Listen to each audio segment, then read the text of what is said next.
আজ ম্যাথ ১১৯ প্রশ্ন। ৩ জন পুরুষ বা ৯ জন বালক একটি কাজ ৬০ দিনে করতে পারে।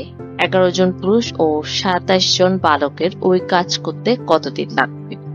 পুরুষ বালক এই ধরনের অঙ্ক থাকলে শর্টকাট হচ্ছে প্রথম গুণ প্রথম গুণ প্রথম, প্রথমের গুলো সব গুণ করে ফেলবো এই তিনোটা। তারপর হচ্ছে প্রথম গুণ দ্বিতীয় প্লাস দ্বিতীয় গুণ প্রথম, অর্থাৎ প্রথমটার পুরুষ দ্বিতীয়টার বালক, আবার দ্বিতীয়টার পুরুষ প্রথমটার বালক। সূত্রটা লিখি, প্রথম গুণ প্রথম গুণ প্রথম, প্রথম গুণ দ্বিতীয় প্লাস প্রথম দ্বিতীয় গুণ প্রথম, হলে পুরুষ গুণ মানে প্রথমটা পুরুষ দ্বিতীয়টার বালক প্লাস দ্বিতীয়টার পুরুষ প্রথমটার বালক।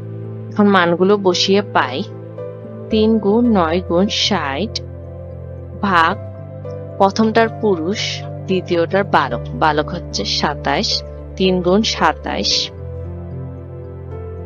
প্লাস আবার দ্বিতীয়টার পুরুষ হচ্ছে ১১, ১১ গুণ প্রথমটার বালক ৯।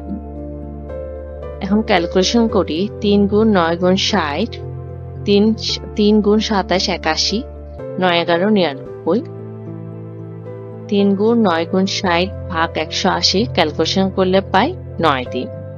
অর্থাৎ ১১ জন পুরুষ ও ২৭ জন বালকের ওই কাজ করতে ৯ দিন সময় লাগবে। এটাই উত্তর। আল্লাহ হাফেজ।